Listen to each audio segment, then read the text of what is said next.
I think it was before I went through my divorce. I remember there's a couple of comments I heard Dr. Phil say. And one of them was, and he was talking to a couple that were breaking up, and he was sharing with them that you now have a new relationship. You're no longer married, but you have a different relationship, and you get to decide what you want that to look like. And I remember that. So when I went through my divorce, I remember thinking, okay, yes, this is painful, this is hard, but I can still develop a new relationship with my former husband, however that's going to look like. Even if he doesn't agree to it, in my mind, I can have a new relationship. What are your thoughts on that? I love that. The ideal would be, for the sake of the children, that you could cooperate, that you could have those occurrences like birthday parties when you could come together, that you could be friendly toward each other. My main concern is what is healthy for you as an individual. So he may want to, in fact, there's 100 scenarios of stories that I've heard of. They want you to come to Thanksgiving dinner, even though you're filing for divorce, to put up this facade that things are all right. And that's not healthy for your heart.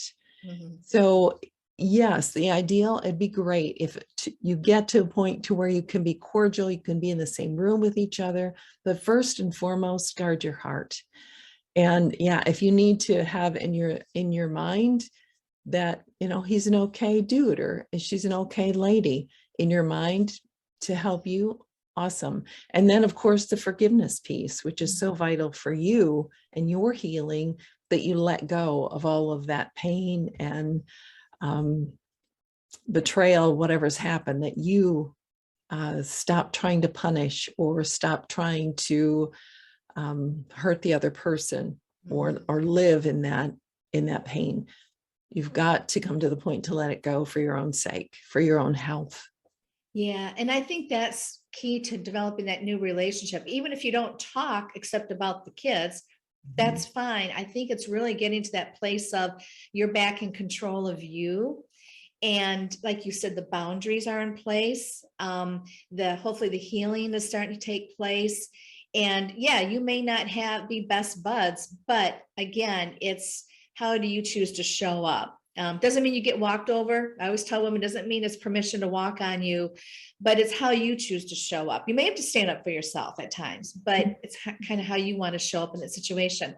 Another thing that he talked about, which you've talked on a little bit, is I think also getting to, when you're going through that healing process, is really whether in the forgiveness and dealing with some of the things from the marriage that are still affecting you, the importance of working through those, because that's really what you bring to the next relationship.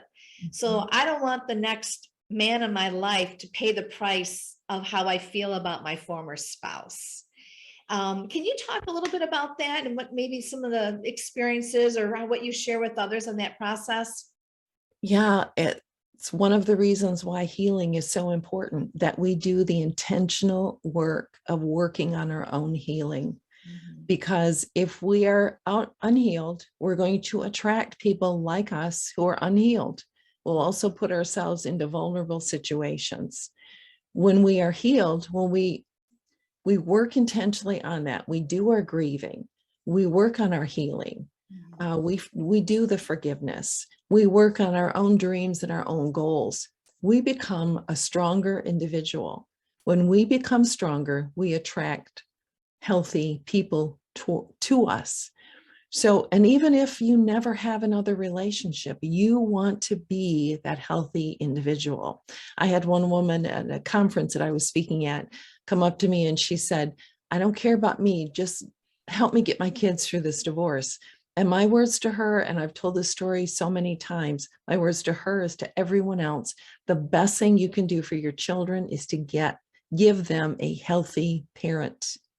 So you've got to work on your healing. And sometimes, Stephanie, this means, and something I cover in this book as well, this means going all the way back to childhood. And what were those painful moments that affected us? For example, I had a father who was an alcoholic and I was terrified of him. And so I used that fear, that intimidation, in my future until I identified it in my 30s. It's like, wait a minute, this is coming from, and I talk about that in the Suddenly Single book too, of sitting in church and God saying to me, the voice you're hearing is the voice of your earthly father, not your heavenly father. And that, I mean, to this day, it gives me chills. I needed that healing. I needed to know that. So work intentionally on your healing. It is just so critically important to stay a strong single individual, which is my goal when I work with people. I don't want to prepare you for the next relationship. That may or may not happen. Right. I want to prepare you for being content in your own skin, for seeing your own value. And I'm sure, Stephanie, that's your work as well. Yes.